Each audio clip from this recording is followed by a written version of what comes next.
Shalom teman-teman yang terkasih dalam nama Tuhan Yesus. Senang bertemu bersama kalian semua yang masih tetap menonton video-video saya. Dan untuk video kali ini kalian gak rugi karena telah mengklik video ini. Karena apa? Karena kita akan reaction bersama-sama kesaksian seorang murtadin.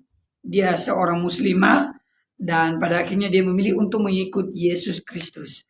Dan mari kita mendengarkan bagaimana kesaksiannya, bagaimana awal mulanya kenapa dia harus memilih untuk percaya Yesus, bagaimana dia mendekati keluarganya, dan bagaimana juga dia melangsungkan kehidupannya selama dia mengikut Yesus. Saksikan sampai selesai.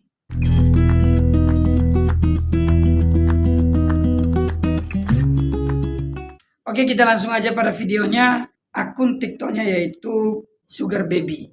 Nanti saya akan tulis di bawah ini supaya juga kalian bisa menonton video-video lainnya dari akun beliau.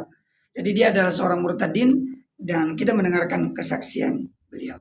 Ada komentar yaitu, "Kak, gimana awalnya bilang ke ortu soal mau pindah? Aku juga sama kayak kakak." Yang pertama, aku memang udah gak punya orang tua, jadi aku cuma izin ke kakak sama adik aku aja. Which is cuma mereka yang open minded. Terus aku keluar-keluarnya gimana? Ya aku cuma pasang status aja di WA sama IG kalau pas aku di gereja, Natalan, atau pas perjamuan kudus. Jadi aku gak usah pakai kata-kata pun mereka juga harusnya udah tahu bahwa aku sekarang adalah seorang Nasrani.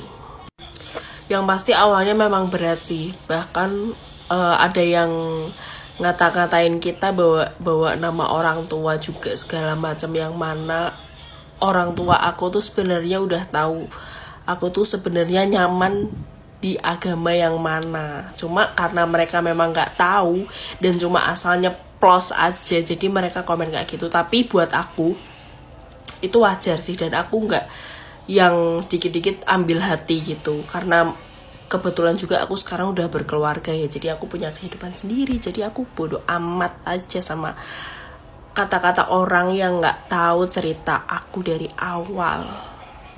Ya, dari video ini dia menjelaskan terlebih dahulu tentang bagaimana dia mengambil hati keluarga. Ternyata dia bilang tadi dia tidak memiliki orang tua atau mungkin sudah almarhum, tapi pada akhirnya dia minta ke kakaknya tadi ya. Oke, luar biasa. Dan dia juga pastilah mendapatkan hinaan dari warganet, dari orang-orang lain, entah tetangga lah, entah orang-orang sekitar, pastilah itu sudah biasa.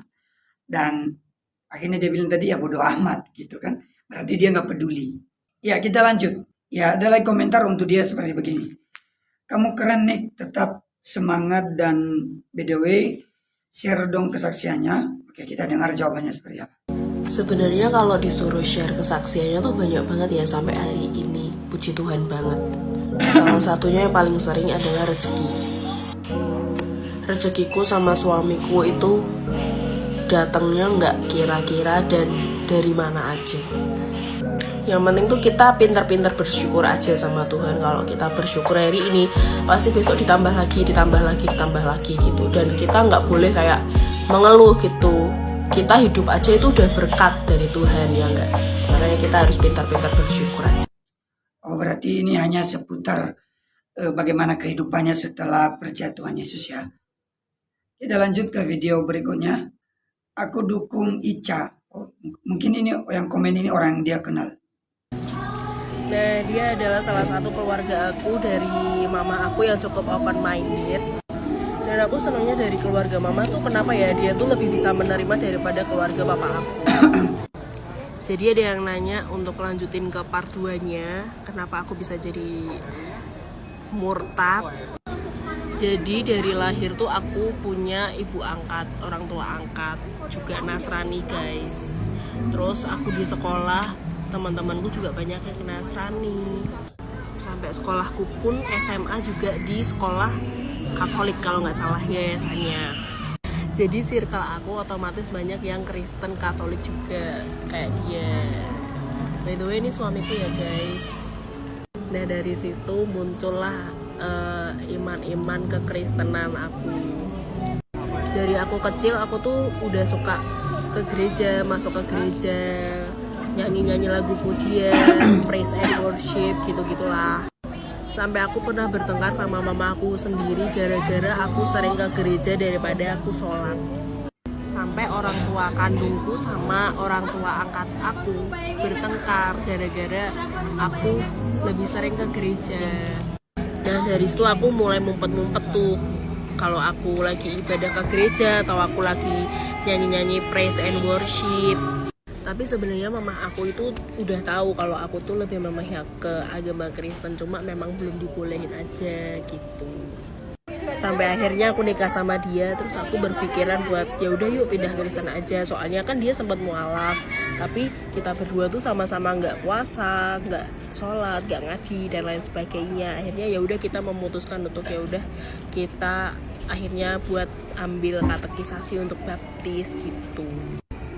Dan puji Tuhan sampai sekarang aku walaupun masih merasakan pikul salib ya, tapi aku bersyukur banget sih aku bisa memeluk agama yang jadi aku tuh lebih bisa serius untuk sembahyang, berdoa gitu loh guys. Bahkan aku tuh di gereja sampai bisa nangis gara-gara cuma praise and worship. Sebegitunya aku bisa bahagia, bisa bangga sama agamaku yang sekarang gitu. Kalau ada pertanyaan lain komen aja ya guys, nanti aku jawab pakai video. Bye bye. Dari video ini kita dapat menyimpulkan bahwa memang dia itu awalnya atau yang membuat dia untuk pindah agama itu ya karena memang dari circle-nya dia atau komunitas yang dia ikut dari kecil. Dia sekolah di sekolah Kristen, jadi secara otomatis maksudnya itu secara iman Kristen itu ya banyak dia menyaksikannya gitu loh. Nah, tadi di video sebelumnya kan dia sempat bilang kalau suaminya itu mualaf. Nah, ini jawabannya sekarang. Kok suaminya bisa sempat mualaf, sempat ikut kamu? Drama soal ini belum selesai ya guys ternyata. Ada yang tanya kok suaminya bisa sempat mualaf. Ya pasti ngikut agamaku sebelumnya. Tapi pas kita udah sama-sama muslim, kita tuh gak sama-sama menjalankan syariat Islam yang dianjurkan kayak ibadah sholat, puasa, ngaji. Sekali lagi kita itu pindah agama Kristen bukan karena kita males buat menjalankan ibadah sholat, puasa, ngaji ya guys. Tapi memang panggilan hati untuk kita jadi orang Kristen. Di Kristen pun juga nggak cuma seminggu sekali tok loh ke gereja dan ibadah. Kita tuh juga ada saat teduh, pagi, doa malam, dan lain sebagainya. Jadi jangan meremehkan agama Kristen yang cuma ibadahnya cuma seminggu sekali, itu nggak kayak gitu ya guys, itu nggak bener. Dan sekali lagi kalau ada kata-kataku yang salah tolong dikoreksi karena aku juga baru, oke? Dia telah menjawab bahwa ternyata suaminya sebelumnya ikut dia karena dia memang backgroundnya agama Islam. Jadi sedangkan calon suaminya sebelum menikah berarti beragama Kristen. Tapi ketika mereka menikah, suami ikut istri. Tapi setelah menikah, ini mereka nggak rasa damai ya. Tadi dia bilang kan bukan juga karena malas-malasan. Dia bilang tadi ya masuk Kristen ya karena memang panggilan. Kalau panggilan Tuhan itu, ya Tuhan bilang bukan kamu yang memilih aku, tapi aku yang memilih kamu. Siapapun yang memang Tuhan telah tentukan untuk diselamatkan dari sebelumnya, dari awalnya, ya pasti. Gitu. Ada banyak cara untuk Tuhan bisa mengambil anak yang memang sudah dipanggil, dipilihnya menjadi anaknya gitu. Jadi itu nggak bisa diganggu kan. Kita coba next lagi pada kesaksian berikutnya. Nah aku mau jelasin buat yang nggak ngerti ya kenapa aku bikin konten kayak gitu. Sebenarnya aku tuh juga nggak expect bakal seramai ini. Jadi aku mau jelasin kenapa aku murtad dan apa hubungannya sama murtad sama mau lebaran dan nggak pengen ketemu saudara. Jadi maksudnya tuh gini, keluarga aku dari papa mama itu kan dari muslim yang cukup fanatik ya. Terus dan yang menikahkan aku yang jadi saksi itu juga om aku dari papa aku yang cukup fanatik juga muslimnya. Dan otomatis kalau misalnya aku yang lain tahu aku ternyata murtad, pindah Kristen segala macem, pasti banyak komentar-komentar negatif say. Yang mana aku merasakan iman kekristenanku itu memang dari kecil, dari bayi aku udah rasain gitu. Iyalah, karena memang kan dia sudah dipanggil dari dalam kandungan kan, sebelum dia ada, dia sudah dipanggil, gitu aja. Jadi dia sudah merasa bahagia kok di situ. Oke, next. Sama nggak pengen ketemu saudara, cuma pengen ngerayain sama keluarga inti. Oh berarti ini konteksnya. Dia ketika lebaran itu dia nggak mau pulang atau dia nggak mau pergi dengan keluarga. Tadi dia sempat jelasin kan di video sebelumnya bahwa banyak yang nggak suka gitu lah dengan dia. Dan tadi dia sudah jelasin. Dan kita coba dengerin apa alasannya. Nah, kalau ini bener banget sih, karena memang keluarga inti tuh yang paling mengerti kita dari kecil, dari bayi gitu ya. Jadi ya memang aku lebaran ini maunya sama mereka aja gitu. Karena yang akan ditanyain bukan kapan lagi punya anak, kapan punya rumah sendiri, kapan ini, kapan itu, tapi kenapa kamu pindah Kristen. Kayak aku tuh pengennya, oh selamat ya atas agama barunya, semoga kamu amanah, semoga istiqomah, semoga bener-bener segala macam gitu. Kenapa harus dihujat sih? Kenapa sih gitu? Kamu tanyain kenapa aja, aku bakal jawab gitu loh, dengan senang hati, dengan bangga, tanpa kamu harus menghujat gitu ya. Oh berarti sekarang saya udah paham. Jadi dia itu lebih memilih untuk datang atau tidak gabung bareng keluarganya dalam lebaran ya karena itu tadi. Kata-kata negatif itu. Tapi kesimpulan saya dari Mbak ini, dari kesaksian Mbak ini adalah bahwa dia sudah memilih jalan yang benar. Dia sudah menyadari bahwa panggilannya itu pun bukan suatu hal yang baru, itu sudah dari jauh sebelumnya. Bahkan dia sudah menyadari itu dari dia kecil. Karena circle di mana dia berada juga itu di lingkungan orang-orang yang percaya kepada Tuhan. Saya lepas ini dulu. Dia bersyukur, hanya saja satu hal yang mungkin dia masih belum, bukan dia nggak siap, tapi masih proses. Ya ini ya, beda dengan dia belum siap, atau mungkin dia nggak bisa hadapi dengan yang namanya proses. Kenapa? Tadi proses karena dia masih belum bisa untuk terlalu untuk menghadapi yang namanya hujatan itu tadi. Ya namanya juga proses. Dan seiring waktu ya mungkin saya dan mungkin kalian semua yang menonton video ini, kita doakanlah supaya ibu ini, dan saya lihat juga di video-videonya sekarang juga sudah lebih, apa ya, saya lihat ibunya juga sudah, mungkin sudah lebih oke lah menerima hujatan-hujatan seperti itu, udah terbiasa. Karena dia itu juga menjadi bagiannya sebagai pribadi yang mengikut Yesus dalam konteks dia memikul salib. Jadi itu sudah menjadi hal yang wajar dalam kehidupan orang Kristen. Dihujat, dikata-katain lah, dihina, difitnah, itu sudah biasa.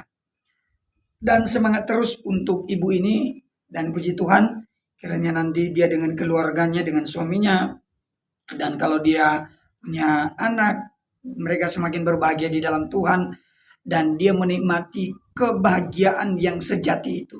Dia menikmati hidup dengan kepastian karena adanya keselamatan. Jadi dia menikmati hidup yang kekal. Baik, terima kasih untuk kalian yang telah menonton video ini. Sekian saja video reaction kali ini. Kiranya kalian diberkati lewat video reaction yang baru kita nonton tadi tentang kesaksian seorang ibu yang murtad dan juga suaminya sempat mualaf, dan luar biasa perjalanan yang begitu indah walaupun tidak secara spesifik dia menjelaskan kepada kita, dia menyaksikannya, tapi ada beberapa hal yang bisa kita ambil. Bukan kita yang memilih Tuhan, tapi Tuhanlah yang memilih kita menjadi anaknya. Itu luar biasa. Jadi untuk kita semua tetap teguh iman kita di dalam Tuhan, bawa jiwa kepada Tuhan, sebarkan berita Injil bagi banyak orang, dan jadilah orang yang terus kuat di dalam Tuhan, dan pikulah salib itu setiap-tiap hari. Ingat, Tuhan selalu ada bagi kita, Tuhan selalu mengasihi kita, dan jaminan bagi kita adalah keselamatan. Karena kita telah diberikan jaminan hidup yang kekal. Baik, bagi kalian yang mau tag akun-akun TikTok yang tentang kesaksian rohani atau video-video TikTok tentang kesaksian rohani, silakan tag aja di akun TikTok saya di Yata Official. Nanti kita akan reaction di pada video-video berikutnya dan kita akan nonton lagi. Dan kiranya juga kalian suka channel ini dan kalian suka, kalian bisa share kepada orang-orang di sekeliling kalian, kalian bisa like dan juga subscribe channel ini. Tuhan Yesus memberkati kita semua. Salam damai sejahtera untuk kita. Shalom.